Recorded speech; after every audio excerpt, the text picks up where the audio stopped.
नमस्कार। एनसीईआरटी गुरुजी में आपका बहुत बहुत स्वागत है। यह है क्लास 7 की साइंस का चैप्टर 4 हीट। इस चैप्टर में हम पढ़ने वाले हैं क्लिनिकल थर्मोमीटर के बारे में, लेबोरेटरी में यूज़ होने वाले थर्मोमीटर के बारे में। इससे हम नॉर्मल वाटर का टेम्परेचर भी मेज़र करेंगे। हम जानेंगे कि क्या क्या डिफरेंसेस हैं क्लिनिकल थर्मोमीटर और लेबोरेटरी थर्मोमीटर में। और इस चैप्टर में डिस्कस किया गया है ट्रांसफ़र ऑफ हीट को, कंडक्शन, कन्वेक्शन और रेडिएशन, जो 3 मेथड हैं हीट के ट्रांसफ़र के, उनको भी हम यहाँ डिस्कस करने वाले हैं। और हैं साथ में बहुत सारी एक्टिविटीज़। आइए हम शुरू करते हैं इस चैप्टर को। In chapter 3 you learn that woollen clothes are made from animal fibres. Chapter 3 में हमने देखा है कि वुलन क्लोथ्स जो होते हैं, जो ऊनी कपड़े होते हैं, वे एनिमल फाइबर्स से बनते हैं। वहीं you also know that cotton clothes are made from plant fibres. Chapter 3 में ही हमने देखा है कि जो कॉटन क्लोथ्स होते हैं, जो सूती कपड़े होते हैं, वे प्लांट फाइबर्स से बनते हैं। We wear woolen clothes during winters when it is cold outside. हम ऊनी कपड़े ठंडी के दिनों में पहनते हैं जब बाहर ठंड होती है। Woolen clothes keep us warm. ये वुलन क्लोथ्स, ऊनी कपड़े, हमें गर्म रखते हैं। We prefer to wear light colored cotton clothes when it is hot. हम हल्के रंग के सूती कपड़े गर्मी के दिनों में पहनना पसंद करते हैं। These give us a feeling of coolness. और ये हल्के रंग के सूती कपड़े हमें ठंडक का एहसास कराते हैं। You might have wondered why particular types of clothes are suitable for a particular season. आपको यह आश्चर्य हुआ होगा कि कुछ खास तरह के कपड़े एक खास सीजन में क्यों suitable होते हैं। In winter you feel cold inside the house. ठंड के दिनों में हमें घर के अंदर ठंड लगती है। If you come out in the sun you feel warm. और जब हम सनलाइट में आ जाते हैं, सूरज के प्रकाश में आ जाते हैं, तब हमें गर्मी लगती है ठंडी के दिनों में। In summer you feel hot even inside the house. और गर्मी के दिनों में हमें कमरे के अंदर भी गर्मी लगती है, और सनलाइट में आने पर तो और ज़्यादा गर्मी लगती है। How do we know whether an object is hot और कोल्ड। हम ये कैसे जानते हैं कि कोई ऑब्जेक्ट ठंडा है या गर्म है। How do we find out how hot और कोल्ड एन ऑब्जेक्ट इज़। हम ये कैसे जानते हैं कि कोई ऑब्जेक्ट कितना गर्म या कितना ठंडा है। In this chapter we shall try to seek answers to some of these questions. इस चैप्टर में हम इन्हीं कुछ सवालों के जवाब ढूंढेंगे। 4.1 hot and cold. In our day-to-day life, we come across a number of objects. Some of them are hot and some of them are cold. हम अपने डेली लाइफ में ऐसे बहुत सारे ऑब्जेक्ट देखते हैं जिनमें से कुछ गर्म और कुछ ठंडे होते हैं। T is hot and ice is cold. जैसे कि चाय अक्सर गर्म होती है और आइस ठंडी। List some objects you use commonly in table 4.1. Mark these objects as hot or cold. नीचे है टेबल 4.1। यहाँ कुछ ऑब्जेक्ट्स के नाम बताए गए हैं। इन्हें हमें हॉट या कोल्ड में क्लासिफाई करना है। जैसे कि आइसक्रीम को बताया गया है कि ये कोल्ड होता है, ठंडा होता है जनरली। वही अगर एक चम्मच की बात करें जो चाय के कप में रखी गई है, तो वो जनरली गर्म होगी। वहीं अगर फ्रूट जूस की बात करें तो वो आमतौर पर ठंडा होता है। और हैंडल ऑफ फ्राइंग पैन की बात करें तो जब फ्राइंग पैन ओवन पर होता है तो उसका हैंडल अक्सर गर्म होता है। Do not touch objects which are too hot. Be careful while handling a candle flame और अ स्टोव। ऐसी चीज़ें जो बहुत ज़्यादा गर्म हैं उन्हें नहीं छुएं, और कैंडल के फ्लेम या स्टोव के फ्लेम को हैंडल करते वक्त सावधानी रखें। We see that some objects are cold while some are hot. हम देखते हैं कि कुछ ऑब्जेक्ट ठंडे हैं वहीं कुछ गर्म हैं। You also know that some objects are hotter than others while some are colder than others. हम ये भी जानते हैं कि कुछ ऑब्जेक्ट्स दूसरे ऑब्जेक्ट से ज़्यादा गर्म होते हैं, वहीं कुछ दूसरे से ठंडे होते हैं। How do we decide which object is hotter than the other. हम ये कैसे पता करते हैं कि एक ऑब्जेक्ट दूसरे ऑब्जेक्ट से ज़्यादा गर्म है। We often do it by touching the objects, but is our sense of touch reliable? Let us find out. एक ऑब्जेक्ट दूसरे ऑब्जेक्ट से ज़्यादा गर्म है या कम गर्म है, इसका पता हम उस ऑब्जेक्ट को छूकर लगाते हैं। लेकिन ये छूकर ऑब्जेक्ट के टेम्परेचर को पता लगाने का तरीका क्या रिलायबल है, क्या भरोसेमंद है? आइए इस एक्टिविटी 4.1 में देखें। टेक 3 स्मॉल ट्यूब्स और containers, label them as A, B and C. इस तरह के 3 कंटेनर्स लेने हैं हमें और इनका नाम लिख देंगे ए, बी और C. Put cold water in container A and hot water in container B. Container A में हम कोल्ड वाटर रखेंगे, कंटेनर बी में हम हॉट वाटर रखेंगे। Make sure that the water is not so hot that you burn your hand. आप ध्यान रखें कि पानी इतना गर्म न हो कि आपकी हाथ जला दे। Mix some cold and hot water in container C. Container C जो आखिरी वाला कंटेनर है उसमें हम कंटेनर ए और बी के वाटर को मिलाकर रखेंगे, हॉट और कोल्ड वाटर को मिक्स करके रखेंगे। इसका मतलब है कि कंटेनर सी में हमारा नॉर्मल वाटर होगा, कंटेनर ए में हॉट और कंटेनर बी में कोल्ड वाटर है। Now dip your left hand in container A and the right hand in container B. अब हमें कंटेनर ए में अपना बायां हाथ लेफ्ट हैंड डुबोना है और कंटेनर बी में दाहिना हाथ राइट हैंड डुबोना है। After keeping the hands in the two container for 2 to 3 minutes, put both the hands simultaneously in container C. Container A और कंटेनर बी में अपने दोनों हाथों को 2 से 3 मिनट तक रखने के बाद हम अपने दोनों हाथों को कंटेनर सी में रखेंगे एक साथ simultaneously. Do both the hands get the same feeling. तो अभी जब आपने अपने दोनों हाथ अलग अलग कंटेनर में रखे हुए थे तो आपको दो तरह की फीलिंग मिल रही थी। कंटेनर ए से आपको गर्मी की फीलिंग मिल रही थी और कंटेनर बी से आपको ठंडक महसूस हो रही थी, क्योंकि कंटेनर ए में गर्म और कंटेनर बी में ठंडा पानी था। वही कंटेनर सी में अब नॉर्मल पानी है। आपका एक हाथ पहले से गर्म था और दूसरा ठंडा। आपने जब अपने दोनों ही हाथ इस नॉर्मल वाटर में रखे तो आपके गर्म हाथ को अभी भी गर्मी महसूस हो रही होगी और ठंडे हाथ को ठंडक, लेकिन पानी बिल्कुल ही नॉर्मल है। तो यहाँ पे हमारी जो टेम्परेचर सेंस करने की एबिलिटी है वो सही से काम नहीं कर पाती इस कंडीशन में। Boojho says my left hand tells me that the water in mug C is hot and the right hand tells me that the water is cold. What should I conclude. Boojho कहता है कि मेरी जो लेफ्ट हैंड है वो कह रही है कि कंटेनर सी का जो पानी है वो गर्म है और मेरी राइट हैंड ये कह रही है कि कंटेनर सी का पानी जो है वो ठंडा है। तो मैं किसकी बात मानूं, मैं क्या कंक्लूड करूं। तो ऐसा बुझो को इसलिए महसूस हो रहा है क्योंकि लेफ्ट हैंड पहले गर्म पानी के कंटेनर में रखा हुआ था और राइट हैंड ठंडे पानी के कंटेनर में रखा हुआ था। तो वो फीलिंग अभी भी कंटिन्यूड है क्योंकि हाथ गर्म और ठंडे थे, इसलिए ये अलग अलग फीलिंग है। Bujo's confusion shows that we cannot always rely on our sense of touch to decide whether an object is hot or cold. तो ये जो हमारे टेम्परेचर को फील करने की क्षमता है, इस पे हम हमेशा भरोसा नहीं कर सकते। तो इस एक्सपेरिमेंट के बाद हमें ये पता चला कि छूकर टेम्परेचर को महसूस करने की जो हमारी क्षमता है उस पे हम हमेशा भरोसा नहीं कर सकते, वो कभी कभी हमें धोखा भी दे सकती है। समटाइम्स इट में डिसीव अस, डिसीव मतलब धोखा देना, कभी कभी ये हमें धोखा भी दे सकती है। Then how do we find out how hot an object really is? तो अगर हम छूकर पता नहीं कर सकते कि कोई ऑब्जेक्ट कितना गर्म या कितना ठंडा है तो हम कैसे पता करें।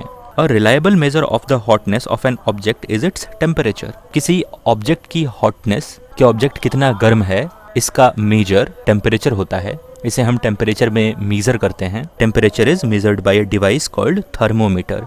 टेम्परेचर को मेजर करने के लिए एक डिवाइस यूज करते हैं हम, जिसे थर्मोमीटर कहा जाता है। तो आपसे कोई पूछेगा कि टेम्परेचर को मेज़र करने के लिए हम कौन सा डिवाइस यूज़ करते हैं, तो टेम्परेचर को मेज़र करने के लिए हम थर्मोमीटर यूज़ करते हैं। और थर्मोमीटर बहुत तरह के होते हैं।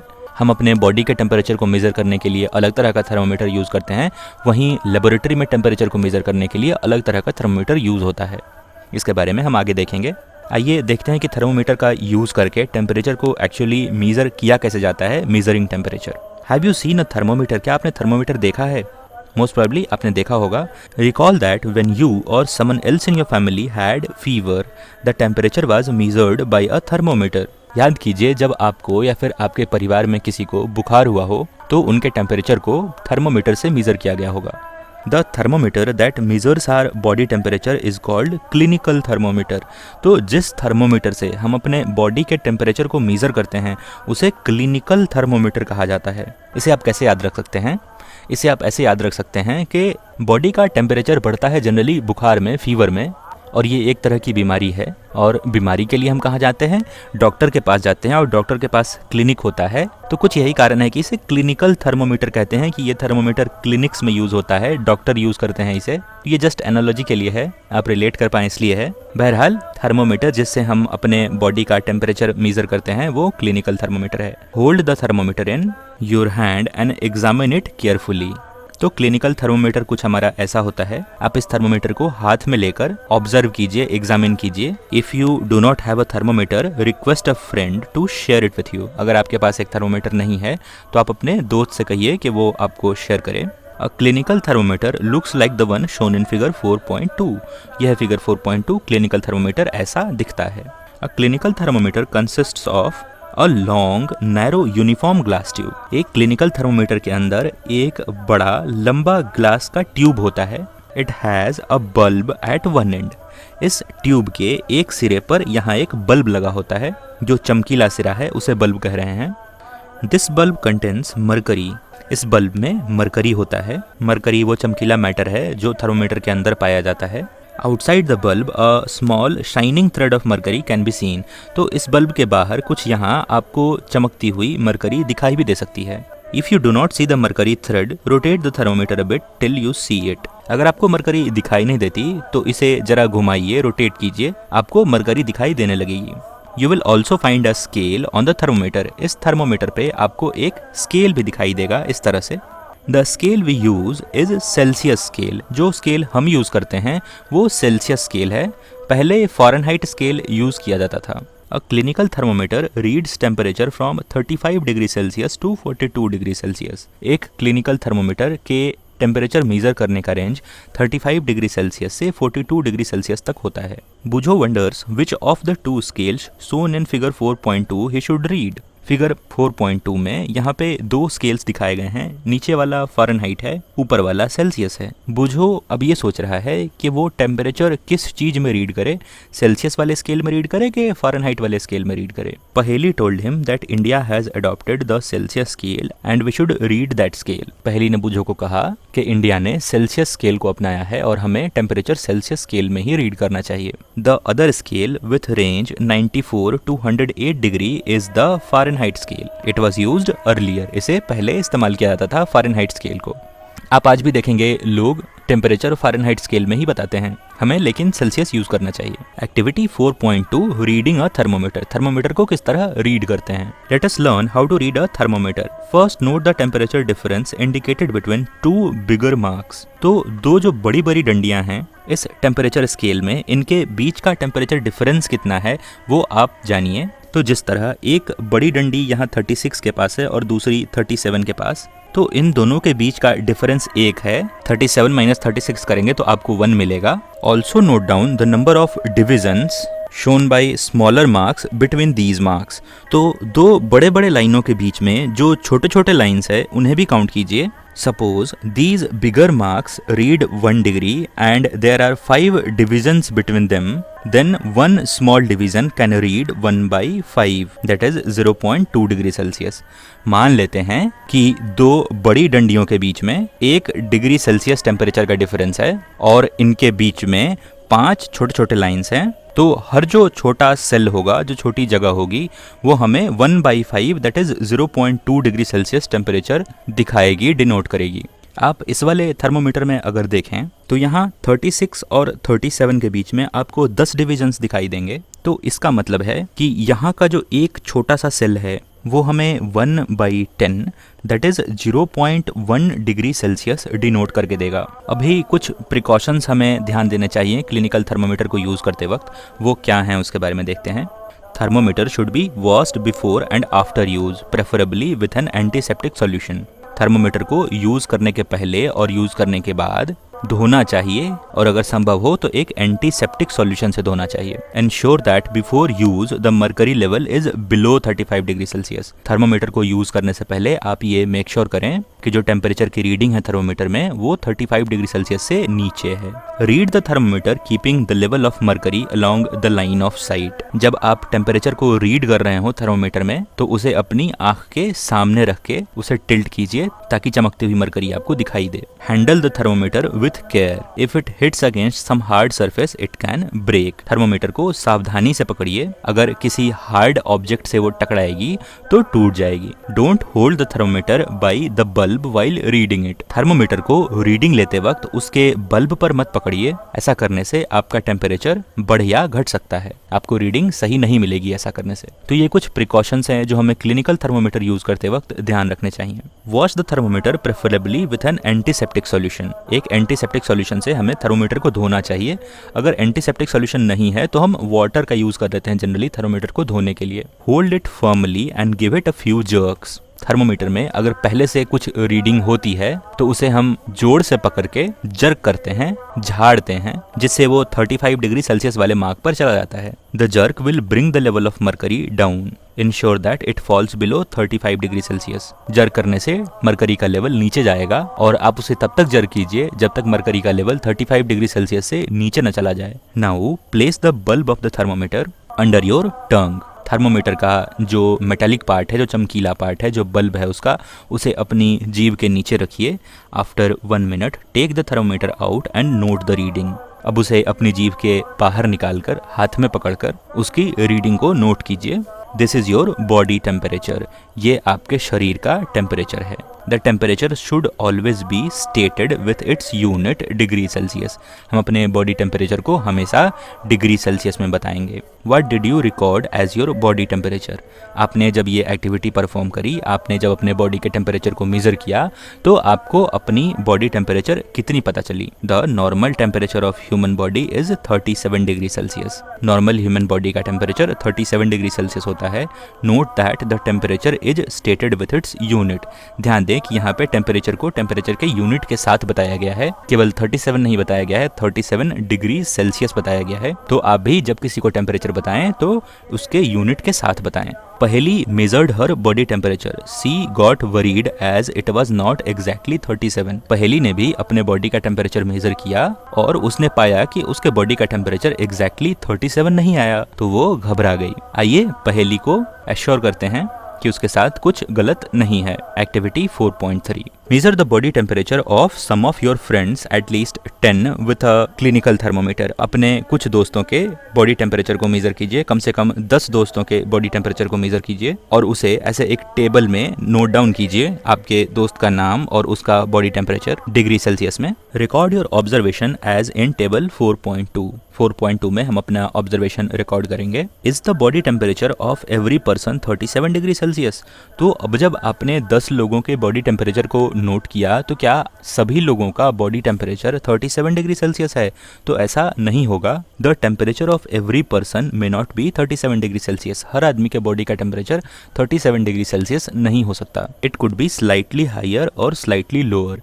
ये कुछ लोगों में थोड़ा ज़्यादा और कुछ में थोड़ा कम हो सकता है। Actually what we call normal temperature is the average body temperature of a large number of healthy persons. हम जिसे नॉर्मल बॉडी टेम्परेचर कह रहे हैं 37 डिग्री सेल्सियस, वो बहुत सारे लोगों के बॉडी टेम्परेचर का एवरेज है। बहुत सारे हेल्दी लोगों के बॉडी टेम्परेचर का एवरेज है। The clinical thermometer is design to measure the temperature of human body only. जो क्लिनिकल थर्मोमीटर है, ऊपर जो हमने फिगर में देखा, वो केवल ह्यूमन बॉडी के टेम्परेचर को मेजर करने के लिए है। The temperature of human body normally does not go below 35 degree Celsius और अबव 42 डिग्री सेल्सियस। आमतौर पे ह्यूमन बॉडी का टेम्परेचर 35 डिग्री सेल्सियस से नीचे नहीं जाता और 42 डिग्री सेल्सियस से ऊपर नहीं जाता। Boojho got a naughty idea. He wanted to measure the temperature of hot milk using a clinical thermometer. पहेली stopped him from doing so. बूझो को एक आइडिया आया कि क्यों ना गर्म दूध का टेम्परेचर हम क्लिनिकल थर्मोमीटर से मेजर करें। तो पहेली ने उसे रोक लिया, ऐसा नहीं कर सकते क्योंकि क्लिनिकल थर्मोमीटर का रेंज ही है 35 डिग्री सेल्सियस से 42 डिग्री सेल्सियस तक और हॉट मिल्क का टेम्परेचर उससे कहीं ज़्यादा होगा और ऐसे केस में आपका क्लिनिकल थर्मोमीटर टूट जाएगा। वो इस चीज़ के लिए नहीं बना, वो केवल बॉडी टेम्परेचर को मेजर करने के लिए ही बना है। Caution: do not use a clinical thermometer for measuring the temperature of any object other than the human body. Human body को छोड़कर किसी दूसरे ऑब्जेक्ट के टेम्परेचर को मेजर करने के लिए आप क्लिनिकल थर्मोमीटर का इस्तेमाल नहीं करें। Also avoid keeping the thermometer in the sun और near a flame, it may break. और क्लिनिकल थर्मोमीटर को आप सीधे सनलाइट में नहीं रखें या फिर किसी जलती चीज के पास नहीं रखें, वो टूट सकता है। 4.3 लेबोरेटरी थर्मोमीटर। अब लेबोरेटरी थर्मोमीटर के बारे में जानेंगे कि उसका हम कहाँ इस्तेमाल करते हैं और उसके क्या फीचर्स होते हैं, वो कहाँ तक टेम्परेचर नाप सकता है। How do we measure the temperature of other objects. अब दूसरे ऑब्जेक्ट्स के टेम्परेचर को कैसे मेजर करेंगे, तो हमारा अभी इस्तेमाल होगा laboratory thermometer. For this purpose there are other thermometers. तो इस काम के लिए अलग अलग थर्मोमीटर्स हैं। One such thermometer is known as laboratory thermometer. ऐसे ही एक थर्मोमीटर को हम लेबोरेटरी थर्मोमीटर कहते हैं। ये बहुत लंबा फिगर यहाँ पे दिखाया गया है। The teacher will show you this thermometer. Different types of thermometers are used for different purposes. The maximum and minimum temperature of the previous day reported in weather reports are measured by a thermometer called maximum minimum thermometer. अलग अलग तरह के thermometer अलग अलग काम के लिए इस्तेमाल होते हैं, जैसे कि एक दिन में मैक्सिमम टेम्परेचर कितना गया और मिनिमम टेम्परेचर कितना गया जिसे वेदर रिपोर्ट्स में बताते हैं, उसके लिए एक थर्मोमीटर यूज़ होता है जिसे हम मैक्सिमम मिनिमम थर्मोमीटर कहते हैं। यहाँ हम लेबोरेटरी थर्मोमीटर की बात कर रहे हैं, आइए इसे देखें। Look at it carefully and note the highest and the lowest temperature it can measure. इस थर्मोमीटर को ध्यान से देखिए कि लोएस्ट ये कितना मेजर कर सकता है और हाईएस्ट कितना मेजर कर सकता है। तो यहाँ बताया गया है कि the range of a laboratory thermometer is generally from -10 degree Celsius to 110 degree Celsius. Laboratory thermometer -10 से लेकर 110 डिग्री सेल्सियस तक के टेम्परेचर को मीजर कर सकता है। Also as you did in the case of clinical thermometer, find out how much a small division on this thermometer reads. तो जिस तरह हमने क्लिनिकल थर्मोमीटर के बीच के डिविजन्स को काउंट किया था, यहाँ भी अगर इसके डिविजन्स को काउंट करें तो हर डिग्री सेल्सियस के बीच में आपको 10 छोटे छोटे लाइंस मिलेंगे, 10 डिविजन्स मिलेंगे बेसिकली। यहाँ से यहाँ तक 5 और यहाँ से यहाँ तक 5। You would need this information to read the thermometer correctly. आपको ये डिवीजन वाली इन्फॉर्मेशन पता होनी चाहिए ताकि आप टेम्परेचर को करेक्टली मेजर कर सकें। Let us now learn how this thermometer is used.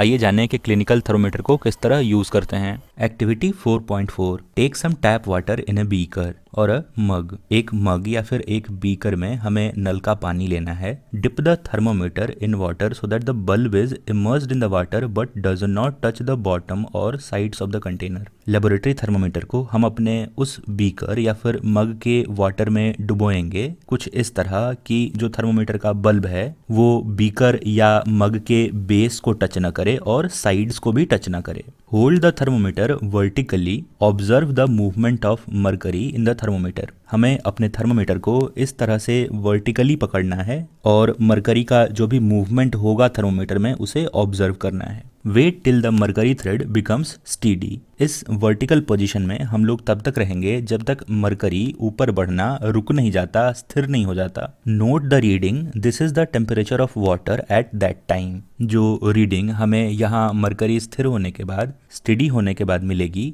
वो वाटर का उस समय का टेम्परेचर होगा। Compare the temperature of water recorded by each student in the class. Class में हर स्टूडेंट जिसने ये एक्टिविटी की उसके द्वारा कितना टेम्परेचर मेजर किया गया, इसे कंपेयर कीजिए। Are there any variations in the readings. तो सभी स्टूडेंट्स जिन्होंने टेम्परेचर को रीड किया इस लेबोरेटरी थर्मोमीटर को यूज करके, क्या उनमें कोई डिफरेंसेस है, क्या उनमें कोई अंतर है? Discuss the possible reasons, let us try to answer this question. तो वेरिएशंस का कारण क्या है और ये क्यों होते हैं, इसे देखेंगे हम एक्टिविटी 4.5 में। Take some hot water in a beaker और अ मग। एक मग या फिर एक बीकर में गर्म पानी लेंगे। Dip the thermometer in water, और इस गर्म पानी में हम इस लेबोरेटरी थर्मोमीटर को डुबोएंगे। Wait till the mercury thread becomes steady and note the temperature. तो टैप वाटर की तरह ही जब मरकरी स्टीडी हो जाएगी, स्थिर हो जाएगी, तब हम टेम्परेचर का मेजरमेंट लेंगे। Now take out the thermometer from water, और अभी थर्मोमीटर को पानी से निकालेंगे। Observe carefully what happens now, और अभी ध्यान से देखेंगे कि थर्मोमीटर में क्या हो रहा है। Do you notice that as soon as you take the thermometer out of water the level of mercury begins to fall. तो हॉट वाटर से जैसे ही हम लेबोरेटरी थर्मोमीटर को बाहर निकालेंगे, हम ये देखेंगे कि मरकरी का लेवल थर्मोमीटर में अचानक से नीचे जाने लगेगा। This means that temperature must be red while the thermometer is in water. इसका ये मतलब है कि लेबोरेटरी थर्मोमीटर जब गर्म पानी में था, हमें रीडिंग तभी लेनी चाहिए थी। थर्मोमीटर को पानी से बाहर निकालकर उसकी सही रीडिंग नहीं आएगी। थर्मोमीटर को पानी से बाहर निकालने के बाद मरकरी नीचे को आने लगेगा और हमें सही रीडिंग नहीं मिलेगी। You may recall that while taking our own temperature you have to take the thermometer out of your mouth to note the reading. आपको याद होगा जब हम क्लिनिकल थर्मोमीटर से अपने बॉडी का टेम्परेचर नाप रहे थे, तब हमें थर्मोमीटर में टेम्परेचर की रीडिंग लेने के लिए थर्मोमीटर को अपने मुंह से बाहर निकालना होता था। उसके बाद हम थर्मोमीटर में देखते थे कि कितना टेम्परेचर आया है। लेकिन लेबोरेटरी थर्मोमीटर में ऐसा नहीं है। इस केस में हमें रीडिंग तभी लेनी होती है जब थर्मोमीटर उस चीज के कांटेक्ट में होता है। Can you then use the laboratory thermometer to measure your body temperature. तो लेबोरेटरी थर्मोमीटर के बारे में ये जानने के बाद क्या आप बता सकते हैं कि लेबोरेटरी थर्मोमीटर का यूज़ किया जा सकता है बॉडी टेम्परेचर को मेज़र करने के लिए? तो हम लेबोरेटरी थर्मोमीटर से एक्यूरेटली बॉडी टेम्परेचर मेज़र नहीं कर पाएंगे। Obviously it is not convenient to use the laboratory thermometer for this purpose. Obviously laboratory thermometer से अपने बॉडी का टेम्परेचर नापना आसान नहीं होगा, कन्वीनियंट नहीं होगा। Why does the mercury not fall और rise in clinical thermometer when taken out of the mouth? तो क्लिनिकल थर्मोमीटर में मरकरी नीचे क्यों नहीं जा रही थी जिस तरह लेबोरेटरी थर्मोमीटर में ये गर्म पानी से बाहर निकालते ही नीचे चली गई? Observe a clinical thermometer again, do you see a kink near the bulb? Figure 4.6, यह है फिगर 4.6। तो क्लिनिकल थर्मोमीटर में हमें एक किंक मिलता है, एक गांठ मिलती है जो बल्ब के पास होती है, और यही वो गांठ है जो मरकरी के लेवल को नीचे आने से रोकती है। What is the use of the kink? तो इस गांठ का क्या काम है? It prevents mercury level from falling on its own.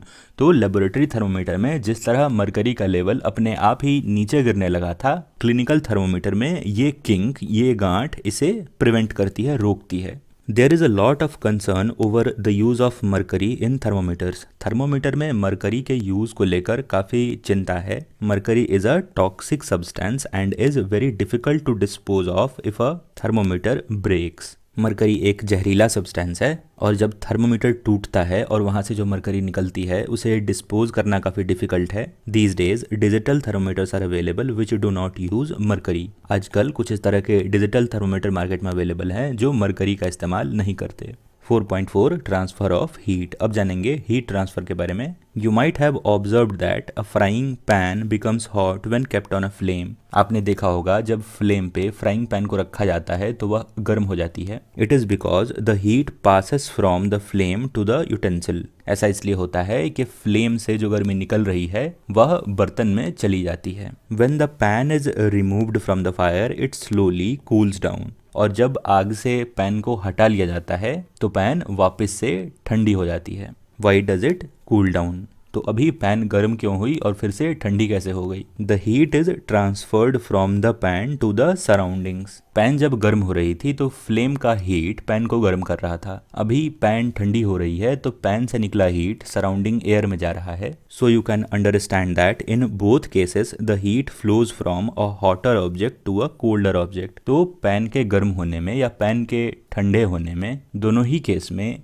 जो गर्मी है, जो हीट है, वो एक गर्म ऑब्जेक्ट से ठंडे ऑब्जेक्ट की तरफ फ्लो कर रही है। जैसे कि पैन जब गर्म हो रही थी तो हीट फ्लेम से, जो कि ज़्यादा गर्म है, पैन में जा रही थी, एक गर्म ऑब्जेक्ट से ठंडे ऑब्जेक्ट में जा रही थी। वहीं पैन जब ठंडी हो रही है तो पैन गर्म है और सराउंडिंग एयर ठंडा है, तो गर्म पैन से हीट ठंडे सराउंडिंग में जा रही है। तो इन दोनों ही केस में हमने ये ऑब्जर्व किया कि हीट हमेशा एक गर्म ऑब्जेक्ट से ठंडे ऑब्जेक्ट में जाती है। In fact in all cases heat flows from a hotter object to a colder object. वास्तव में सभी केसेस में हीट हमेशा एक गर्म ऑब्जेक्ट से एक ठंडे ऑब्जेक्ट में जाती है। How does heat flow? Let us investigate. Heat कैसे फ्लो करती है, आइए इसे देखें।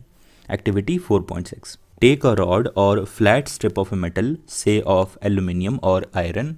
एक मेटल स्ट्रिप लेना है हमें कुछ इस तरह का, जो कि एल्यूमिनियम या आयरन का बना हो preferably. Fix a few small wax pieces on the rod. हमें इस रॉड पे कुछ इस तरह के मोम के पीसेस लगाने हैं। These pieces should be at nearly equal distance. ये पीसेस इक्वल डिस्टेंस पे लगाए जाने चाहिए। Clamp the rod to a stand. If you do not find a stand, you can put one end of the rod in between bricks. इस metal piece को एक stand पर लगाना है। अगर हमारे पास स्टैंड नहीं है तो हम दो ईंट के बीच में भी इसे रख सकते हैं। Now heat other end of the rod and observe. हमें इस रॉड के एक दूसरे सिरे को इस तरह मोमबत्ती से गर्म करना है और ऑब्जर्व करना है कि क्या हो रहा है। What happens to the wax pieces? Do these pieces begin to fall? आप देखेंगे कि रॉड को गर्म करने के साथ ही ये मोम के पीसेस पिघलने शुरू होंगे और नीचे गिरने लगेंगे। Which piece falls the first? तो आप देखेंगे जो सबसे नज़दीक वाला पीस है वो सबसे पहले गिरेगा और बाद वाला पीस उसके बाद। Do you think that heat is transferred from the end nearest to the flame to the other end. तो यहाँ इस केस में इस ऑब्जर्वेशन से हमें पता चलता है कि कैंडल के सबसे नज़दीक वाला जो वैक्स पीस था वो जल्दी गर्म हुआ और जो सबसे बाद वाला वैक्स पीस होगा वो देर से गर्म होगा। The process by which heat is transferred from the hotter end to the colder end of an object is known as conduction. तो ये प्रोसेस जिससे एक ज़्यादा गर्म एंड से एक कम गर्म एंड तक हीट ट्रांसफ़र हो रही है, इसी प्रोसेस को हम कंडक्शन कहते हैं। आप ध्यान रखें कि अगर हीट आपके सिलेबस में है तो आपसे कंडक्शन, कन्वेक्शन और रेडिएशन जरूर ही पूछा जाएगा आपके एग्जाम में। तो आप इन तीनों के डेफिनेशन, इन तीनों के डिफरेंसेस जरूर ही याद करें और समझें। In solids generally the heat is transferred by the process of conduction. Conduction का जो ये प्रोसेस है वो जनरली सॉलिड्स में होता है। जैसे कि यहाँ पे जो इस एग्जाम्पल में दिखाया गया है, एक सॉलिड मेटल रॉड को लिया गया था जो कि एल्यूमिनियम या फिर आयरन का था। तो कंडक्शन जनरली सॉलिड्स में होता है। Do all substances conduct heat easily. क्या सभी सब्सटेंस हीट कंडक्ट कर पाते हैं? You must have observed that the metallic pan for cooking has a plastic और wooden handle।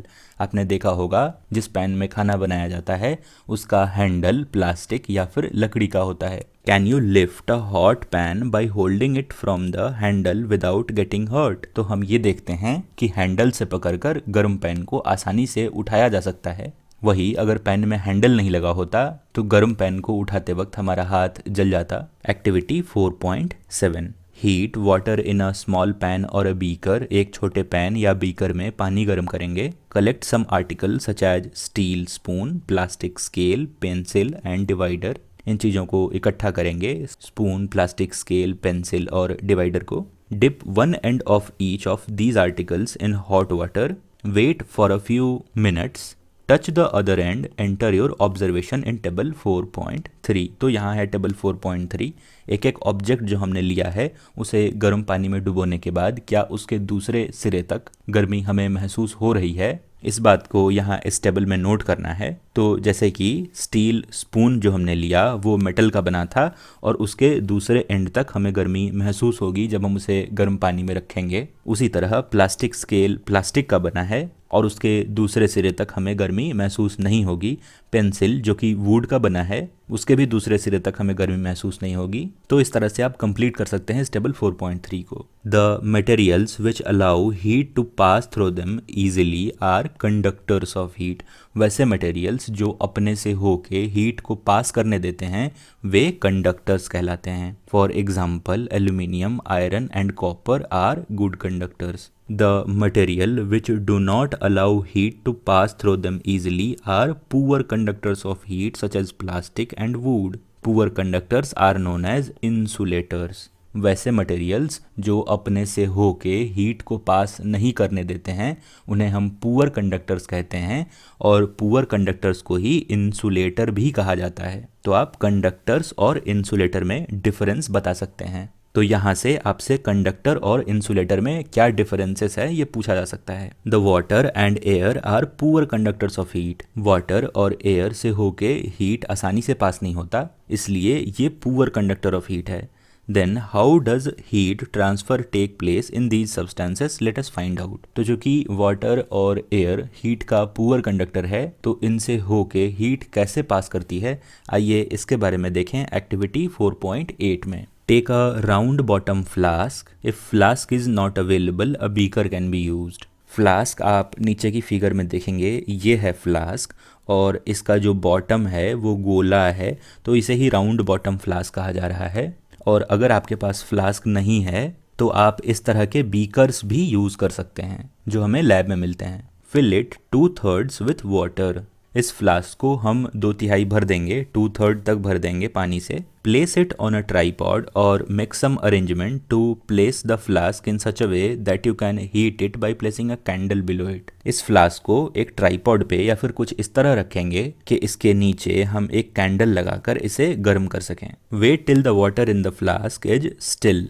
इंतजार कीजिए जब तक फ्लास्क के अंदर का पानी स्थिर है। Place a crystal of potassium permanganate at the bottom of the flask gently using a straw. एक straw की मदद से इसके bottom पे हम potassium permanganate रखेंगे. Now heat the water by placing the candle just below the crystal. Flask के bottom में पोटेशियम परमैग्नेट का क्रिस्टल है और इसके जस्ट नीचे हम कैंडल लगाकर इस चीज़ को गर्म करेंगे. Right your observation in your notebook and also draw a picture of what you observe. आपने जो भी देखा उसे अपनी कॉपी में लिखिए और उसकी एक ड्राइंग भी बनाइए, एक पिक्चर बनाइए. When water is heated, the water near the flame gets hot. जब पानी को गर्म किया जाएगा तो फ्लेम के नज़दीक जो पानी का हिस्सा है वो गर्म होगा. Hot water rises up and the cold water from the sides move down towards the source of heat. आप देखेंगे पोटेशियम परमैग्नेट रखने के बाद कि यहाँ जो फ्लेम के नज़दीक का पानी है वो गर्म होगा और ऊपर की ओर उठेगा और जो बगल का पानी है वो इस खाली जगह को भरने के लिए यहाँ से कुछ इस तरह आएगा. This water also gets hot and rises. और इनके साइड से आया हुआ पानी भी गर्म होगा और वह भी ऊपर को उठेगा. And water from the side moves down. और फिर बगल में जो पानी है वो इस जगह को भरने के लिए वापस आएगा और इस तरह का साइकिल चलेगा. This process continues till the whole water gets heated. ये प्रोसेस चलता रहेगा जब तक पूरे फ्लास्क में रखा पानी गर्म न हो जाता है. This mode of heat transfer is known as convection. और इस तरह से हीट के ट्रांसफ़र होने को कन्वेक्शन कहते हैं. How does the heat travel in air. हमने सॉलिड में हीट ट्रांसफ़र देखा, वाटर में हीट ट्रांसफ़र देखा, अब एयर में हीट किस तरह ट्रांसफ़र होता है वह देखेंगे. In which direction does the smoke go. आपने धुआं देखा होगा, वह किस डायरेक्शन में जाता है. तो धुआं हमेशा ऊपर की ओर जाता है और धुआं कैसा होता है, वो गर्म होता है. इससे हमें ये पता चलता है कि गर्म हवा हमेशा ऊपर की ओर जाती है. The air near the heat source gets hot and rises. जहाँ कहीं भी गर्मी का सोर्स होता है, हीट सोर्स होता है, वहाँ की हवा गर्म हो जाती है और ऊपर की ओर बढ़ती है. The air from the sides come in to take its place. और जब गर्म हवा ऊपर जाती है तो गर्म हवा के साइड में जो भी एयर है वो उस खाली जगह को भरने के लिए वहाँ से आता है. This way the air gets heated. The following activity confirms this idea. तो हवा इस तरह से गर्म होती है और इसे हम देखेंगे एक्टिविटी 4.9 में. Light a candle, keep one hand above the flame and one hand on the side of the flame. एक कैंडल जलाकर अपना एक हाथ कैंडल के जस्ट ऊपर रखेंगे और एक हाथ इस तरह साइड में रखेंगे. Do your hands feel equally hot. तो क्या आपके दोनों हाथ में गर्मी समान रूप से महसूस हो रही है, एक जैसी महसूस हो रही है. If not which hand feels hotter and why. अगर ऐसा नहीं है तो कौन सा हाथ आपका ज़्यादा गर्मी महसूस कर रहा है और कौन सा कम. Notice that towards the top the air gets heated by convection. By the way convection हमेशा फ्लूइड्स में होता है. जैसा हमने यहाँ वाटर में देखा वैसे ही कन्वेक्शन यहाँ एयर में भी होगा.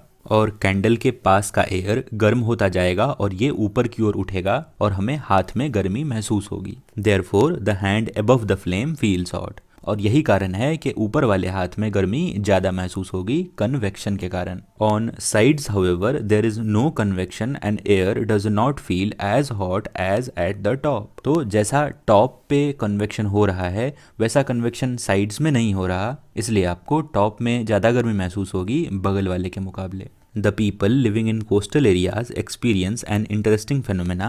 During the day, the land gets heated faster than the water.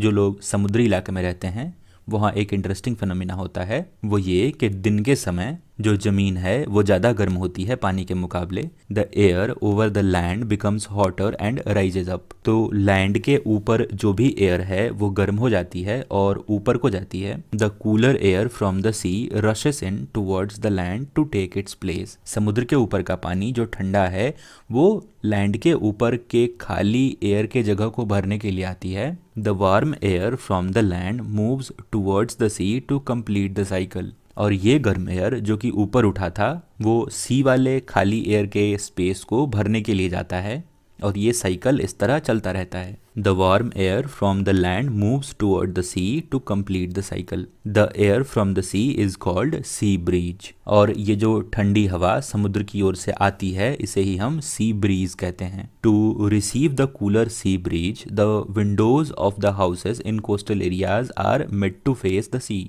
समुद्र से जो ठंडी हवा आती है उसे महसूस करने के लिए, उसका आनंद लेने के लिए समुद्री इलाकों में जो घर बनाए जाते हैं उनकी खिड़की हमेशा समुद्र की तरफ होती है। At night it is exactly the reverse, लेकिन रात में इसका बिल्कुल उल्टा होता है। The water cools down more slowly than the land. रात में पानी धीरे धीरे ठंडा होता है और जमीन जल्दी ठंडा होता है। So the cool air from the land move towards the sea, this is called land breeze. और रात के समय ठंडी हवा लैंड से सी की तरफ जाती है और इसे हम लैंड ब्रीज कहते हैं। When we come out in the sun, we feel warm. जब हम धूप में बाहर निकलते हैं तब हमें गर्मी लगती है। How does the heat from the sun reach us? तो ये जो सूरज की गर्मी है ये हम तक कैसे पहुंचती है? It cannot reach us by conduction or convection, as there is no medium such as air in the most part of the space between earth and the sun. तो सूरज से निकली गर्मी हम तक कंडक्शन या कन्वेक्शन से तो नहीं पहुंच सकती, क्योंकि सूरज और हमारे बीच में काफ़ी ऐसा खाली जगह है जहाँ पे हवा नहीं है। और यहाँ से एक बात ये भी नोट करने वाली है कि कंडक्शन और कन्वेक्शन के होने के लिए एक मीडियम का होना ज़रूरी है। वो मीडियम सॉलिड हो, लिक्विड हो या गैस हो, लेकिन जनरली कंडक्शन सॉलिड में होता है और कन्वेक्शन के लिए हमें फ्लूइड चाहिए, या तो लिक्विड या गैस। अब यहाँ सवाल है कि सन का जो हीट है वो हम तक कैसे पहुँचता है, तो इसके लिए एक अलग मोड है हीट ट्रांसफ़र का जिसे हम रेडिएशन कहते हैं। आइए इसके बारे में जानें। तो यहाँ जो हमने सी ब्रीज और लैंड ब्रीज पढ़ा है उसके लिए बड़े अच्छे इमेजेस दिए गए हैं। दिन के समय जब ज़मीन ज़्यादा गर्म है तो यहाँ की हवा ऊपर गई और यहाँ जो खाली जगह बना उसे भरने के लिए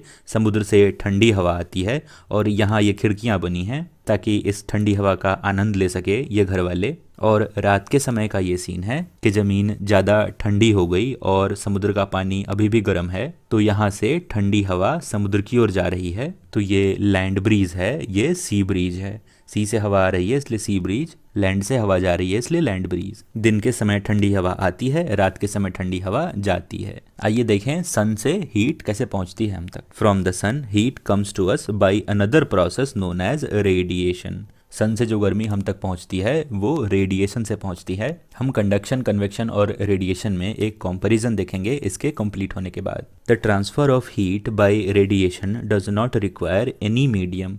रेडिएशन से हीट के ट्रांसफ़र को किसी मीडियम की ज़रूरत नहीं होती। मीडियम जैसे कि सॉलिड, लिक्विड और गैस, तो इन चीज़ों की ज़रूरत नहीं होती अगर रेडिएशन से हीट को ट्रांसफ़र होना है। It can take place whether a medium is present और नॉट।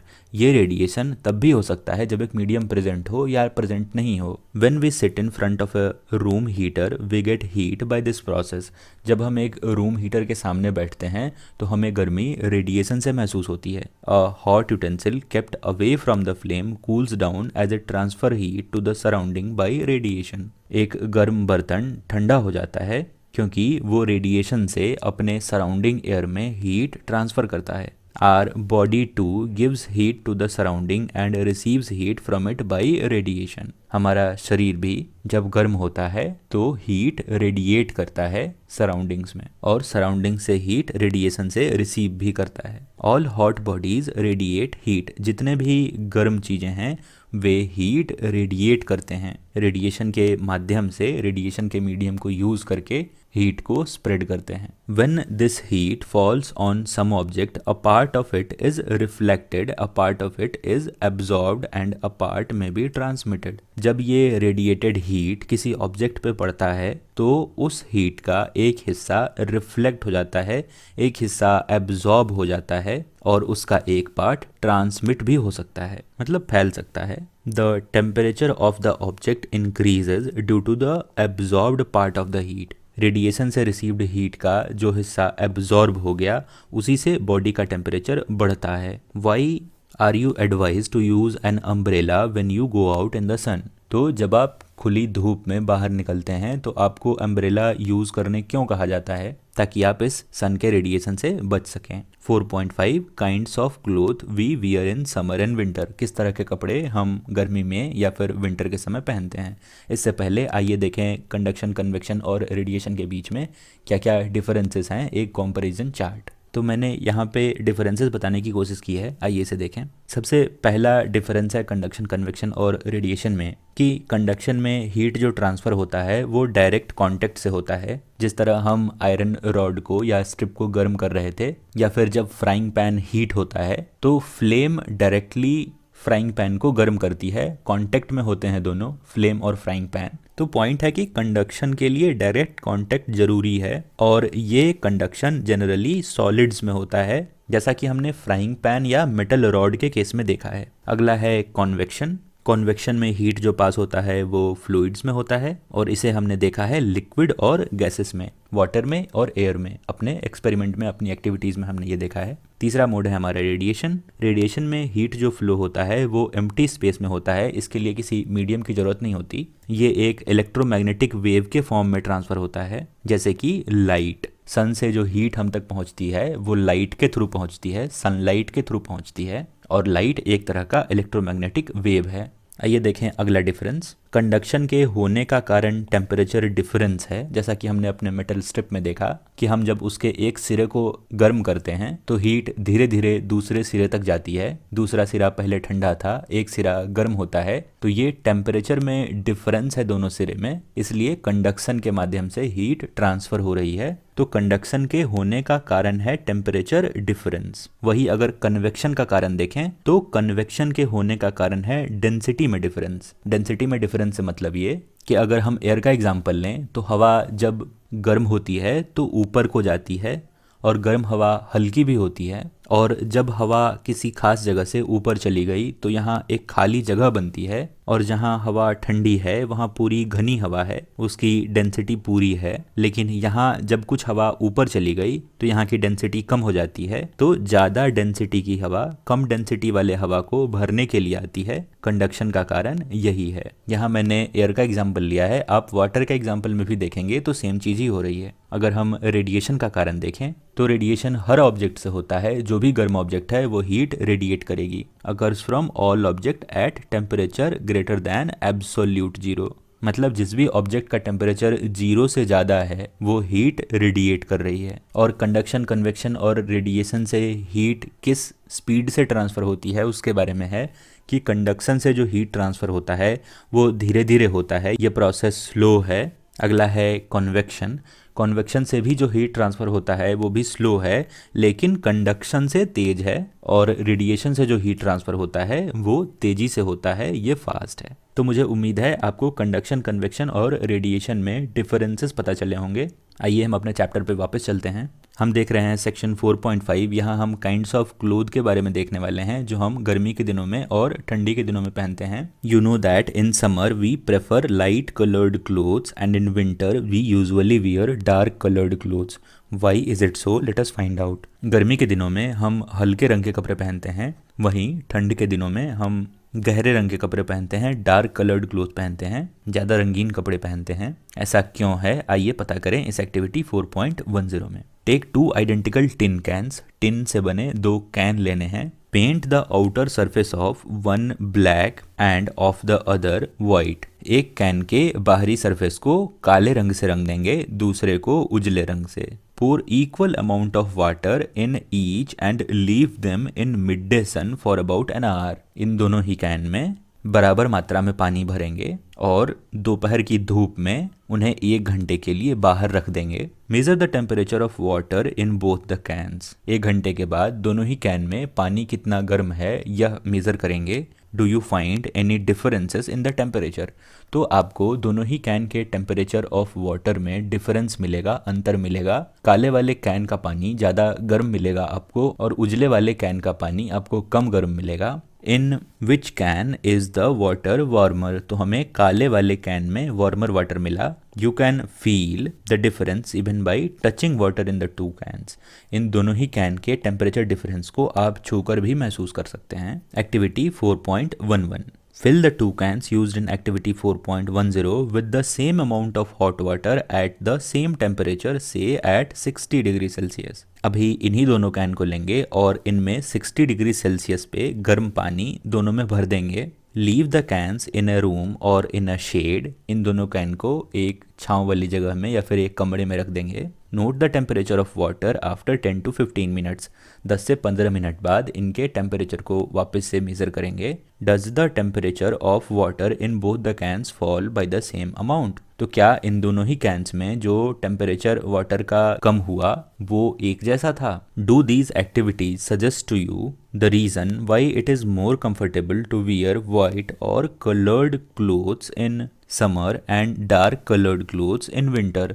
तो इन एक्टिविटीज़ को करके आपको पता चलेगा कि हमें गर्मी के दिनों में हल्के रंग के कपड़े क्यों पहनने चाहिए और ठंडी के दिनों में गहरे रंग के या फिर डार्क कलर्ड क्लोथ्स क्यों पहनने चाहिए। ऐसा इसलिए है कि dark surfaces absorb more heat and therefore we feel comfortable with dark coloured clothes in the winter. तो जो डार्क कलर्ड क्लोथ्स हैं वे ज़्यादा हीट एब्जॉर्ब करते हैं, इसलिए हमें ठंडी के दिनों में विंटर सीजन में अच्छा लगता है, हमें गहरे रंग के कपड़े डार्क कलर्ड क्लोथ्स पहनने चाहिए। वहीं अगर गर्मी के दिनों की बात करें तो light coloured clothes reflect most of the heat that falls on them and therefore we feel more comfortable wearing them in summer. जो हल्के रंग के कपड़े हैं वे ज़्यादातर हीट को रिफ्लेक्ट कर देते हैं, इसीलिए हमें गर्मी के दिनों में ऐसे कपड़े पहनना आरामदायक लगता है। Woollen clothes keep us warm in winter. हमने ये भी देखा है कि ऊनी कपड़े हमें ठंडी के दिनों में गर्म रखते हैं। ऐसा क्यों होता है, आइए ये जानें। In the winter we use woollen clothes. ठंड के दिनों में हम वुलन क्लोथ्स यूज़ करते हैं। Wool is a poor conductor of heat. Wool heat का पुअर कंडक्टर है, मतलब ये कि वूल अपने से होके हीट को पास नहीं करने देता। Moreover there is a trapped air in between the wool fibres. ऊन के फाइबर्स के बीच में हवा फंसी हुई होती है। This air prevents the flow of heat from our body to the cold surroundings. ये ट्रैप्ड एयर, फंसी हुई हवा, हमारे शरीर के हीट को बाहर सराउंडिंग में नहीं जाने देता, प्रिवेंट करता है, रोकता है। सो वी फील वार्म, इसलिए हम गर्मी महसूस करते हैं ठंड के दिनों में।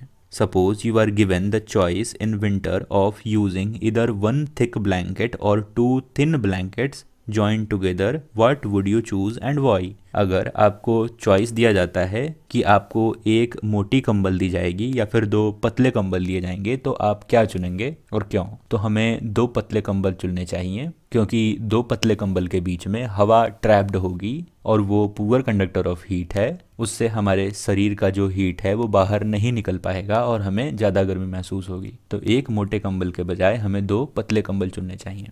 Remember that there would be a layer of air in between the blankets. दो पतले कंबल के बीच में एक हवा का लेयर होगा जो एक मोटे कंबल से ज़्यादा गर्मी देगा। तो इसी के साथ ख़त्म होता है आपका ये चैप्टर 4 हीट। मुझे उम्मीद है आपको ये समझ आया होगा। अगर आपका कोई सवाल है तो कमेंट सेक्शन में ज़रूर लिखिए। हमारी इस वीडियो को देखने के लिए आपका बहुत बहुत धन्यवाद। मिलता हूँ आपसे अगली वीडियो में, तब तक के लिए बाय बाय।